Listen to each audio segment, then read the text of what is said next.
A tool that is included with the Mergetool also is the ability to do online help also. And I'm going to use this performance application as an example. So the first thing I want to do is to go in and set up my online help. And it brings up this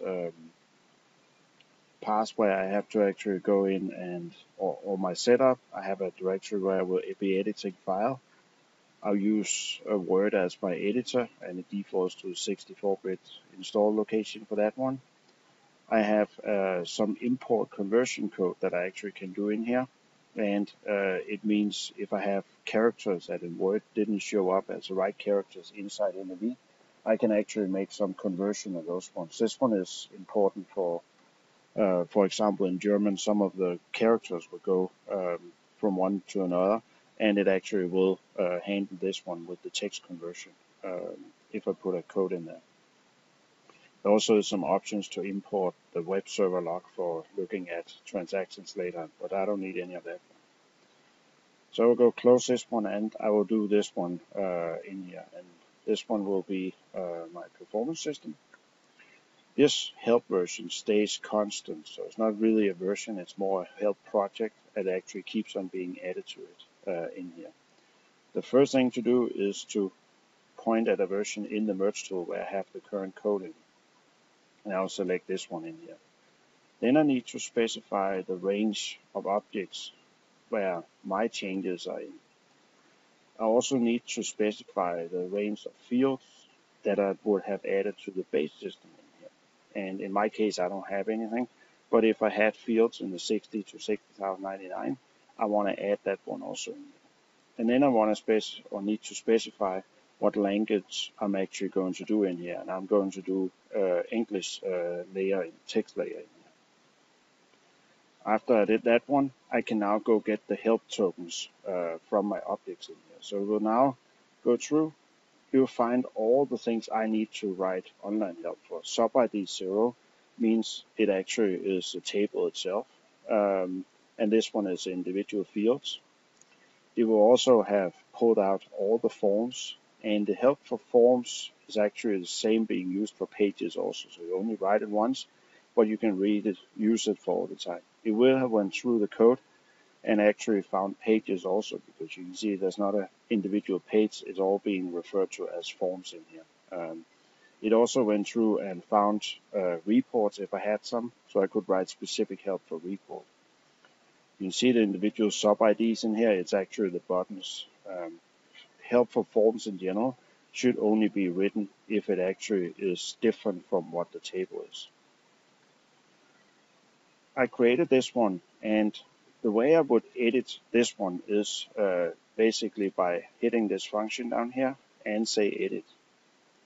And it will open up Word. I don't want to activate it. And down here, I can go write the help in here. So this is the help.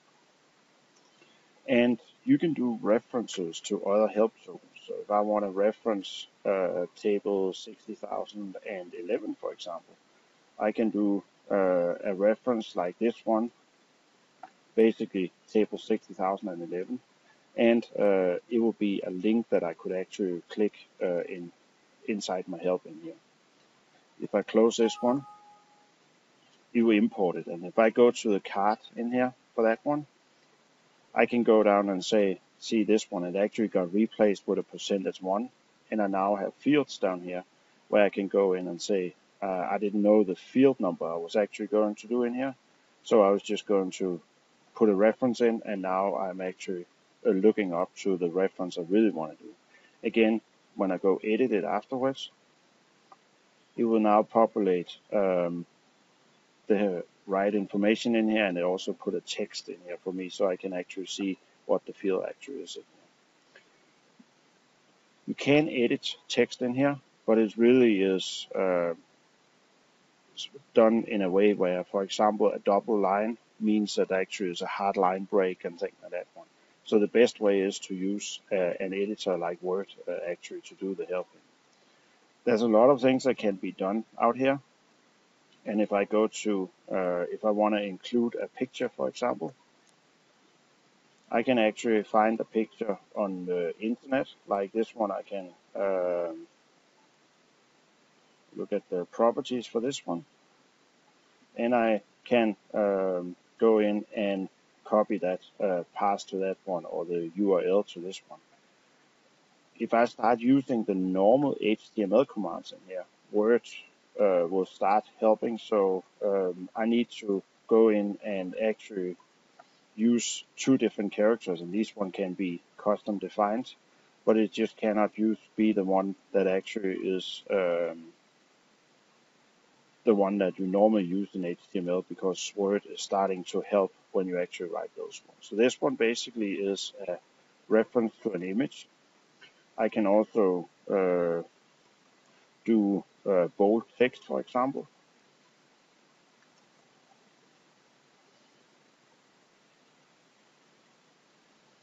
I can do headers, I can do tables, anything you normally do in here. In general, this tool is, the whole idea is you separate the content, meaning the text, from the layout actually in here. So, but this one is some of the things I can do in here, and it now imported it. You can see you really don't want to edit this manually in here, because there's a lot of things, how it do things based on the hard line breaks and things like that. But you can if you need to. Another thing you can do is use help from other places in the system. So if I go in and look at it right now, I can do references to other, both to object and to individual object IDs. So if I, for this table, for example, I didn't want to write help for all these individual ones.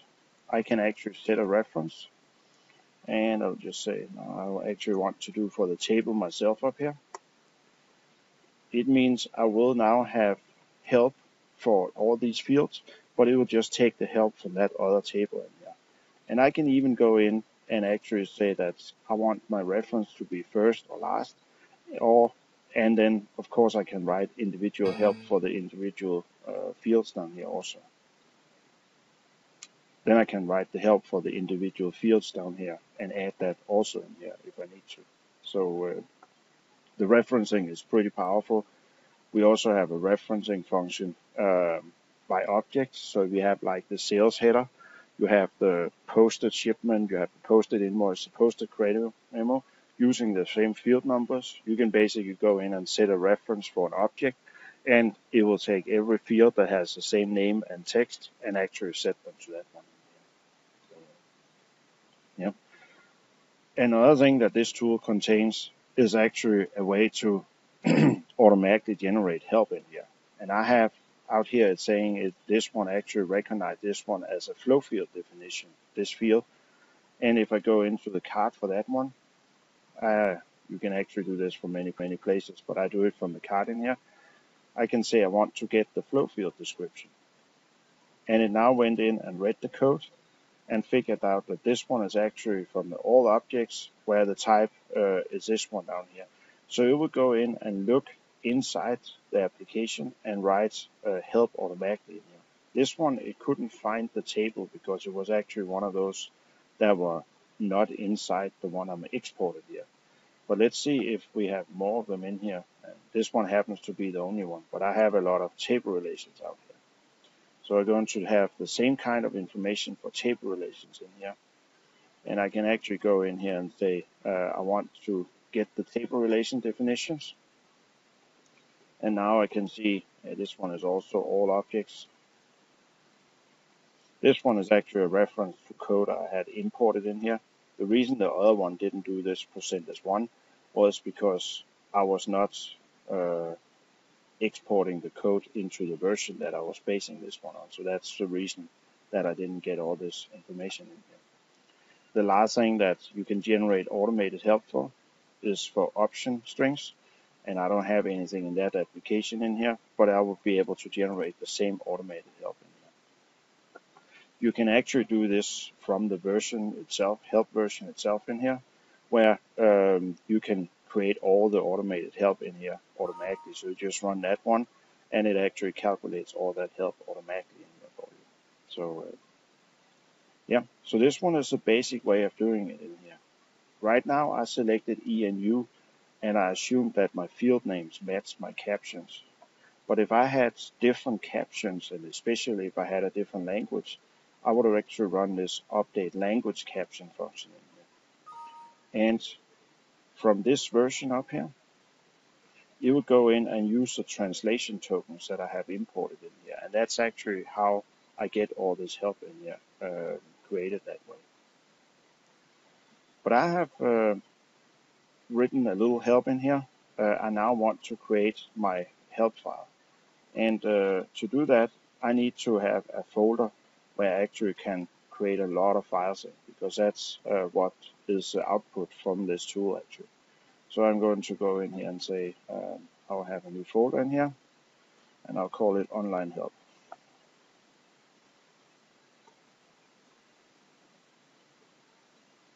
So that's the folder I'm going to create my help in. And there is some pre-compiled links in Microsoft's online help, and those ones means that if I call my help add-in underscore A until add-in underscore GA, it will actually be pre-compiled and work in here. So let's just call this one add-in underscore A, for example.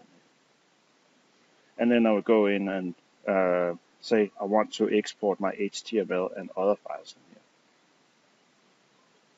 And I'll just hit OK on that one. It now wants to create some folders and things like that one.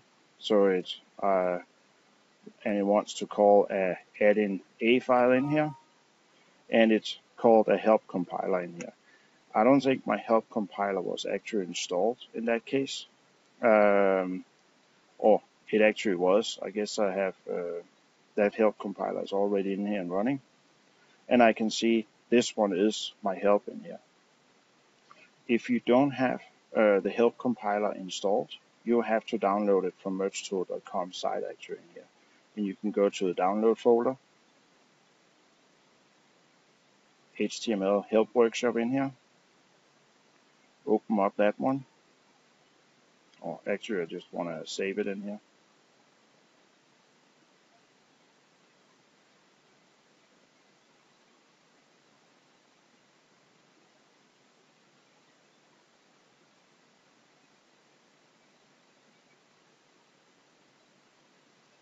So now downloading that version, and let me go find it here.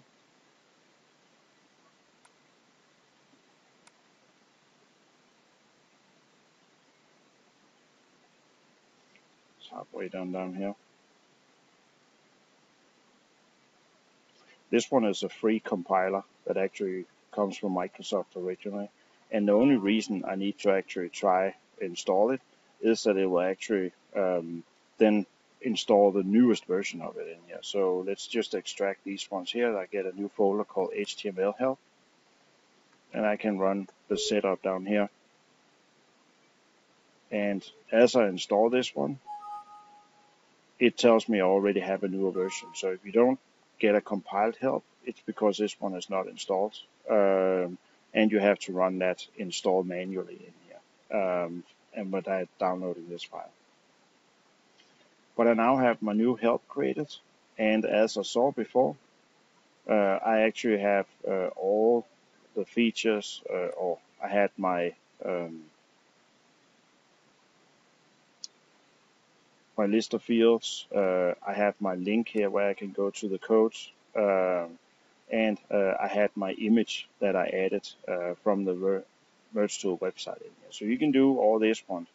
A lot of things showed up automatically in here, and I have these new things. Each table is actually specified in here. There's ways to deal with that one. If you don't want that to be part of it, you can actually go in and remove that one. So if I don't want to include every table by default, I can actually run this, check this option in here, and then go export my help again. So if I now look at my help, I'll see I don't have any things in my index by default out here. Another thing that can be added is these process documents. They're called FAQs in here. And let's say I want to do one about install in here.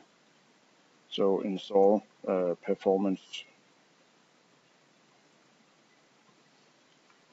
tool. Again, you actually use Word as editor. So when I go down here and say edit, I have several things I can put in here, like title and things like that one.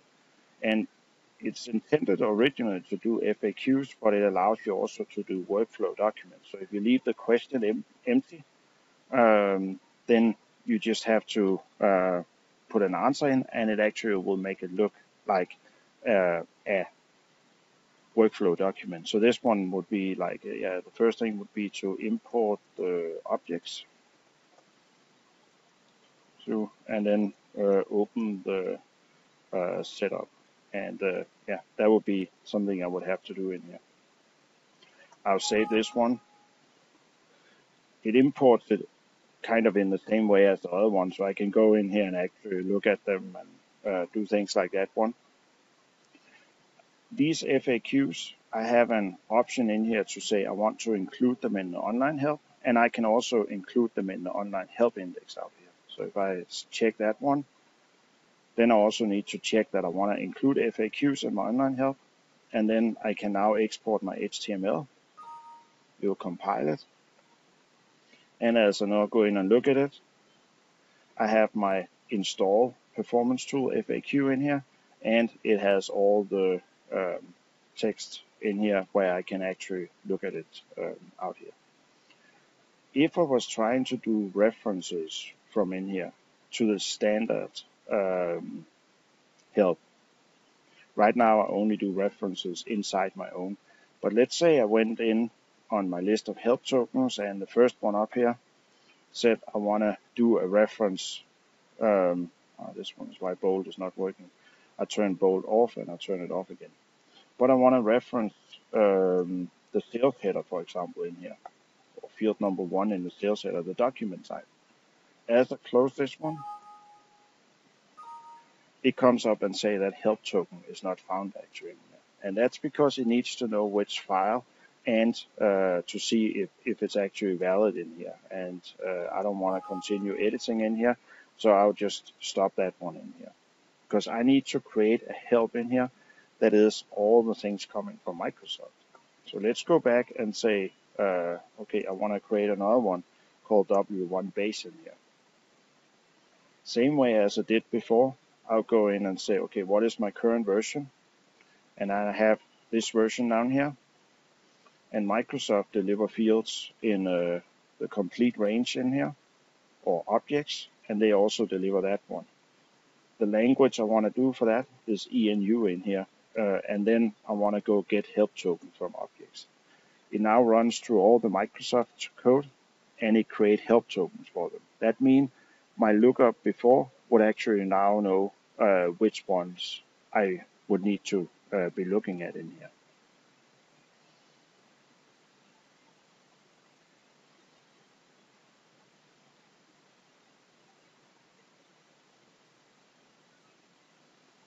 And now goes through and add all the one for Microsoft in here, both forms and pages and everything in here.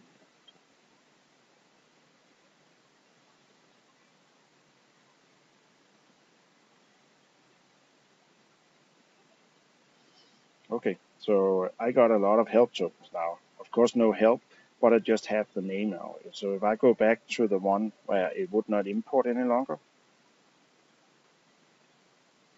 and I go to edit that one again, it say the file already exists, so I keep on using that one. And I would just go here, and now I close this one, and it now imports the file in here, because it now knows that there exists a table 36 with the field number 1 in here, for example. So that's solved one part of it. If I now go here and say, okay, now I want to export my help, it will tell me I must specify the help version that I actually going to look for these extra ones. So my base help version code in here would be the W1 base in here. The same thing, if I actually look at field names in here for my automatically created one, I could go look at the same version actually in here also for base version code. So when I had this all OBJ where I couldn't find it, if I actually now go and create automatic online help in here, it would actually have corrected some of those ones in here for me, I think. If I go here, look at help tokens, I think the table ID was one of those ones where it had a problem. No, it still didn't find that one, because that all OBJ is a strange table. It's not one of the standard ones in the system that get exported. But some of these ones would actually now have been able to find the automated help based on fields and names in the standard product in here. So I can now go and export my HTML and other files in here. And now it comes up and say I must specify Navision help file name. Because if I go look at how Microsoft's help is structured, I have many different files in here. Instead of a single file, I actually have multiple files. And to reference these ones, I need to know which file I have which help in. So I need to copy this path up here. Then I have to go again to my W1 base up here and say that my help directory here is this one up here. And that's basically where the help exists. And then I will go get this Navision help file names out here.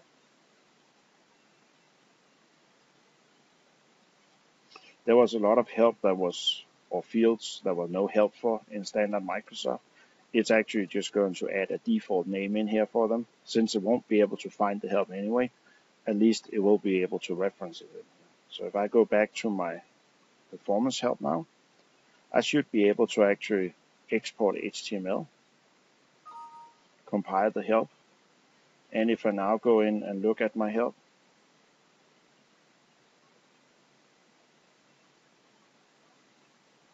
I have my document type in here. It put that in automatically based on my number. So now I actually have a reference. And of course, this one is out of context, so I don't really know where to go. But if I look at the properties, it knows that this one is inside the other help where it has to go find that field in here. So if it was inside the right context, it would actually work fine.